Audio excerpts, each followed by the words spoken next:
ছোটবেলা থেকে আমার সবচেয়ে প্রিয় আচার ছিল শুকনা বড়ইয়ের বার্মিজ আচার, যেটা প্রতিদিন আমার 2-3 প্যাক না খেলে হতোই না। আমার ব্যাগে সবসময় এই আচারটা থাকতোই। হ্যালো এভরিওয়ান, আসসালামু আলাইকুম। তো এই আচারটা দেখলে যে কারোরই লোভ লেগে যায়, আর আমি জানি এই আচারটা সবারই অনেক প্রিয়। আর এখন যেহেতু শুকনা বড়ই পাওয়া যাচ্ছে, ঝটপট শুকনা বড়ইয়ের এই টক ঝাল মিষ্টি বার্মিজ আচারটা বানিয়ে নিলাম আর আপনাদের সাথেও শেয়ার করলাম। এর জন্য একটা বাটির মধ্যে আমি 250 গ্রামের মতো শুকনা বড়ই নিয়ে নিয়েছি। অনেকেই রোদে বড়ই শুকিয়ে নিয়েছেন, তারা কিন্তু খুব সহজভাবে বানিয়ে নিতে পারেন, তাদেরটা আরো অনেক বেশি ভালো হবে। তো আমি বড়ইগুলোকে ভালো করে ধুয়ে নিচ্ছি, যেহেতু আমি বাজার থেকে কিনে এনেছি, তাই বড়ইগুলোকে খুব ভালো করে একটু কষলিয়ে ধুয়ে নিয়ে আসছি। আর এভাবে কষলিয়ে ধুয়ে নেওয়ার পরে আমি আধা ঘন্টার জন্য বড়িগুলোকে পানির মধ্যে ভিজিয়ে রাখবো। তো আমি ধুয়ে এখন আধা ঘন্টার জন্য বড়িগুলোকে পানির মধ্যে ভিজিয়ে রাখছি। আর এদিকে আমি একটা প্লেটের মধ্যে মশলা রেডি করছি। এর জন্য আমি 2 টেবিল চামচ দিয়েছি হচ্ছে 5 ফোড়ন, তারপর দিচ্ছি 1 চা চামচ গোটা ধনিয়া আর 1 চা চামচ গোটা জিরা, অর্থাৎ 5 ফোড়নের পরিমাণটা বেশি হতে হবে। 3টা দিয়েছি ছোট সাইজের তেজপাতা। 5 ফোড়নের পরিমাণটা ধনিয়া জিরার তুলনায় অনেকটা বেশি হবে। এখন এই সব কিছুকে ভালোভাবে মিশিয়ে নিচ্ছি। তো মশলাটা রেডি হয়ে গিয়েছে। চুলায় প্যান বসিয়ে দিয়ে আমি বেশ অনেকটা পরিমাণে শুকনো মরিচ নিয়েছি। আর শুকনো মরিচটাকে আমি শুকনো প্যানের মধ্যে সুন্দরভাবে ভেজে নিচ্ছি, যাতে খুব ভালোভাবে মচমচে হয় সেভাবে ভেজে নিতে হবে। আর শুকনো মরিচের গায়ে এরকম একটু পোড়া পোড়া ভাব আসতে হবে, সেভাবে শুকনো মরিচটাকে ভেজে নিতে হবে। আমার শুকনো মরিচটা ভেজে নেওয়া হয়েছে, আমি এখন শুকনো মরিচগুলো প্যান থেকে তুলে নিচ্ছি। আর এই প্যানের মধ্যে আমি এখন মিক্সড করে রাখা মশলাটা ঢেলে দিচ্ছি। চুলার আঁচটা একদম কমিয়ে দিয়ে মশলাগুলোকে ভেজে নিচ্ছি। মশলা থেকে যখন খুব সুন্দর একটা ঘ্রাণ ছড়িয়ে পড়বে, তখনই মশলা ভাজা বন্ধ করে দিতে হবে। আর সুন্দরভাবে মশলাটা ভেজে নিয়েছি আর মশলাটা মুচমুচে হয়ে গিয়েছে। আমি এখন নামিয়ে মশলাগুলোকে ঠান্ডা করে খুব ভালো করে ব্লেন্ড করে নিব। তো মশলাটা ঠান্ডা হতে থাক।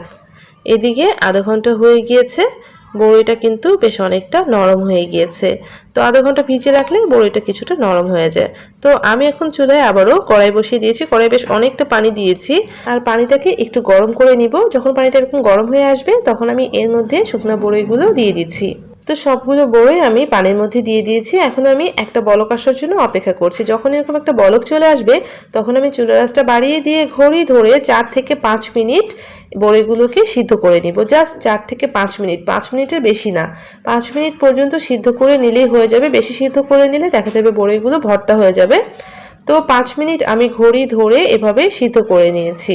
5 মিনিট হয়ে যাওয়ার সাথে সাথে আমি চুলাটা বন্ধ করে দিলাম।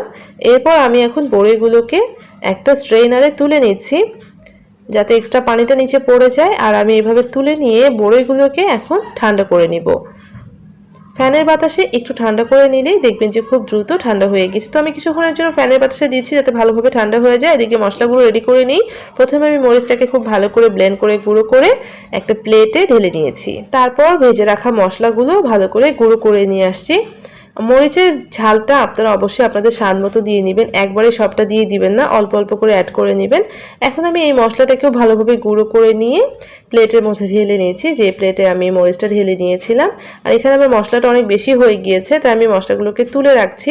প্রথমে আমি অনেকগুলো মশলা একসাথে দিব না, অল্প করে দিব। তো আপনারাও কিন্তু আমার মতো একবারে বেশি করে দিবেন না, অল্প অল্প করে দিবেন। এখানে আমি 1 চামচের মতো লবণ দিয়েছি আর দিয়েছি 1 চা চামচ বিট লবণ। এখন এই সব কিছুকে ভালোভাবে মিক্স করে নিয়েছি।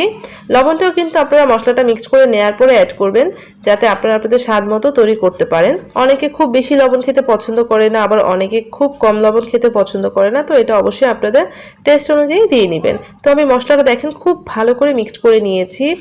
আর মিক্স করে নিয়ে এখন এটাকে এক সাইডে রেখে দিব। ঝালটাও কিন্তু অবশ্যই আপনাদের স্বাদ মতো দিয়ে নেবেন। আমি একটু বেশি করে ঝালটা দিয়েছি। তো খুব ভালো করে মশলাটা মিক্স করে রেখে দিচ্ছি। আর এদিকে প্যানের মধ্যে আমি শুকনো বড়িগুলো দিয়ে দিলাম, মানে যে বড়িগুলো আমি সিদ্ধ করে নিয়েছিলাম। এটা ঠান্ডা হয়ে গিয়েছে। তারপর এর মধ্যে দিচ্ছি 1 কাপের একটু কম চিনি, তবে আপনারা পুরো 1 কাপ চিনি এখানে অ্যাড করবেন। তারপর এখানে আমি লবণ দিয়েছি প্রায় 1 চা চামচের মতো। এখন এই সব কিছুকে ভালোভাবে মিক্স করে নিচ্ছি আর চিনিটা গলে যাওয়া পর্যন্ত নেড়ে চেড়ে দিচ্ছি। তো চিনিটা এভাবে গলিয়ে নিতে হবে। চুলার আঁচটা মিডিয়ামে রেখে একটু নেড়েচেড়ে দিলেই দেখবেন যে একটু পরে চিনিটা গলা শুরু হয়ে গিয়েছে। এখানে কিন্তু আর কিচ্ছু দিতে হবে না, চিনিটা এভাবে গলে যাওয়া পর্যন্ত নেড়েচেড়ে দিতে হবে। আমি স্পুনটা চেঞ্জ করে নিয়েছি আর অনবরত একটু নেড়েচেড়ে দিচ্ছি, যাতে চিনিটা খুব ভালোভাবে গলে যেতে পারে। আর যতক্ষণ না চিনিটা ভালোভাবে গলে যে একটু আঠালো ভাব হচ্ছে, ততক্ষণ পর্যন্তই জাল করতে হবে। দেখেন বড়িগুলো কত সুন্দর হয়েছে। আর একটু সময় নিয়ে এটা করতে হবে, এতে করে বড়ইয়ের মধ্যে মিষ্টিটা ভালোভাবে ঢুকে যাবে। আর এখানে দেখবেন কিছু কিছু বড়ই একটু নরম হয়ে খুলে গিয়েছে, এটি কিন্তু খেতে বেশি ভালো লাগে। বড়িগুলো একটু সফট হয়ে যায়, আবার কিছু কিছু বড়ি কিন্তু অনেকটা শুকনোই থাকে। তো এভাবে নেড়ে চেড়ে নিয়েছি। আর যখন দেখবেন যে শিরাটা একটু আঠালো লাগছে তখন বুঝতে হবে যে খুব ভালো করে শিরাটা জাল হয়ে গিয়েছে আর বড়ির ভিতর ঢুকেও গিয়েছে। আর সেই পর্যায়ে নামিয়ে নিতে হবে। আর নামিয়ে কিন্তু আপনারা অবশ্যই ঠান্ডা করে নেবেন। আমি গরম থাকা অবস্থায় এই মশলার উপরে বড়িগুলো দিয়ে দিয়েছি, তবে অবশ্যই ঠান্ডা করে তারপরে বড়িটা মশলার মধ্যে গড়িয়ে নেবেন। আমি একদম গরম গরম দিয়ে দিয়েছি, যার কারণে মশলাটা একদম মিক্সড হয়ে গিয়েছে।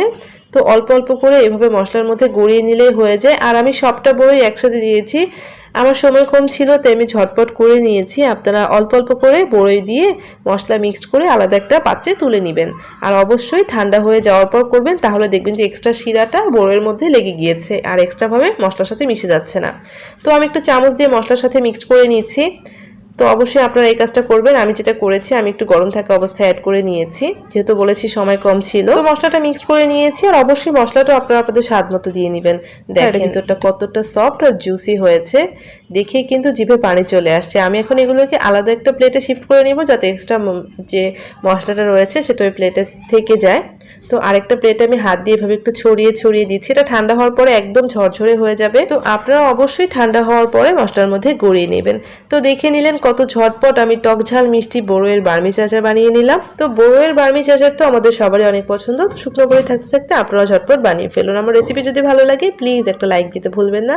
আর অবশ্যই চ্যানেলটা সাবস্ক্রাইব করে প্লিজ আমার সাথেই থাকবেন। সবাই অনেক ভালো থাকবেন। আল্লাহ হাফেজ।